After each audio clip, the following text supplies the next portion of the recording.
भारत के मुकुट जम्मू कश्मीर से अनुच्छेद 370 और 35(1) का कलंक मिटाने के साथ ही भारतीय जनता पार्टी ने जम्मू कश्मीर में विधानसभा चुनाव के प्रति अपनी प्रतिबद्धता प्रकट की थी और अब जम्मू कश्मीर में विधानसभा चुनाव की तिथियां घोषित हो चुकी हैं। यह चुनाव न केवल जम्मू कश्मीर के लोगों बल्कि लोकतंत्र में आस्था रखने वाले हर भारतीय के लिए अत्यंत महत्वपूर्ण है। दुनिया भर की निगाह आज इस ओर लगी हुई है। ऐसे महत्वपूर्ण चुनाव में इंडी गठबंधन की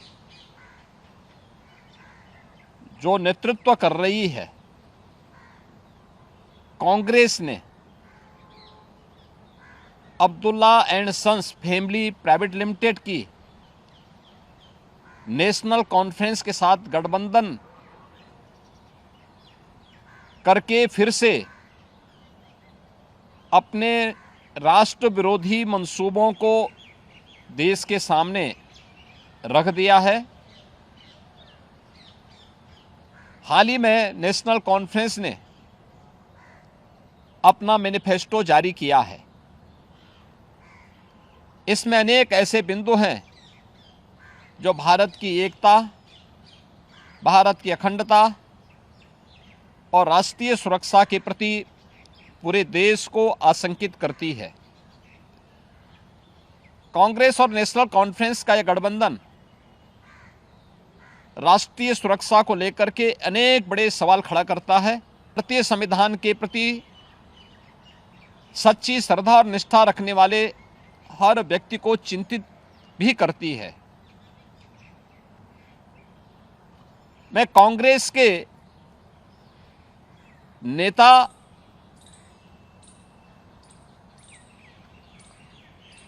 श्री राहुल गांधी से पूछना चाहता हूं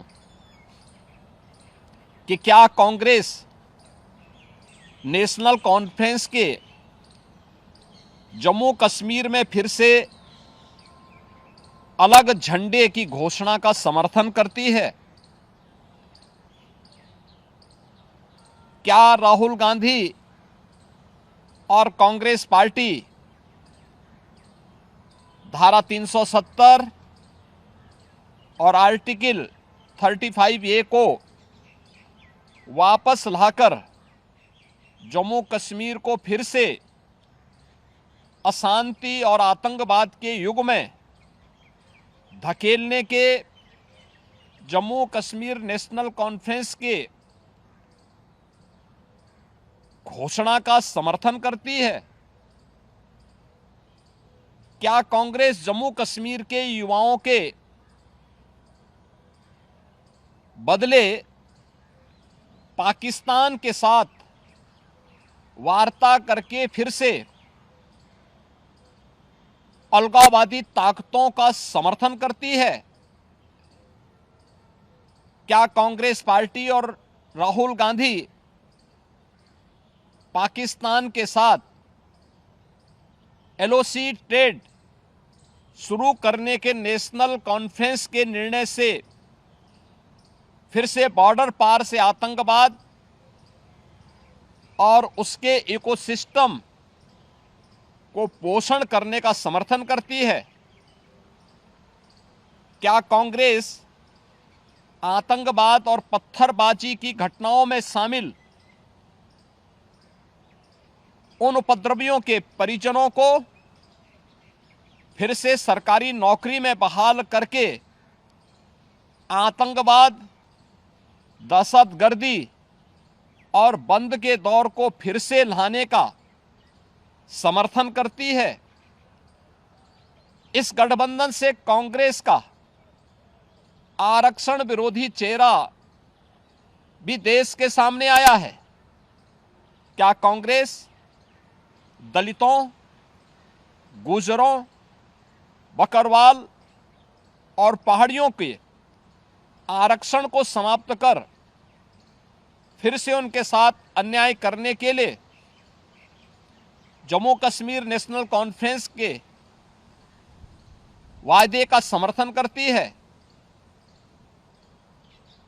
क्या कांग्रेस चाहती है कि शंकराचार्य पर्वत, तख्त सुलेमान और हरि पर्वत कोहे मारन के नाम से जाने जाएं?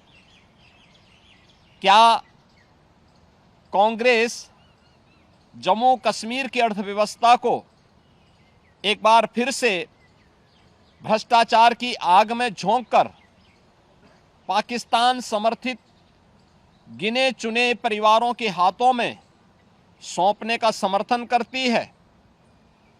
क्या कांग्रेस पार्टी जम्मू कश्मीर नेशनल कॉन्फ्रेंस के जम्मू और घाटी के बीच भेदभाव की राजनीति का समर्थन करती है? क्या कांग्रेस और राहुल गांधी कश्मीर को ऑटोनॉमी देने की जम्मू कश्मीर नेशनल कॉन्फ्रेंस की विभाजनकारी नीतियों का समर्थन करती है? आजादी के बाद जम्मू कश्मीर के लोगों के ये कथित स्वयंभू भाग्य विधाता बन बैठे नेताओं को गुमराह कर नौजवानों को अलगाववादी साजिश का मोहरा जिन लोगों ने बनाया था, उनके हाथों में पत्थर और AK-47 इन लोगों ने पकड़ाई थी। आज आदरणीय प्रधानमंत्री जी के नेतृत्व में जब जम्मू कश्मीर के नौजवानों के हाथों में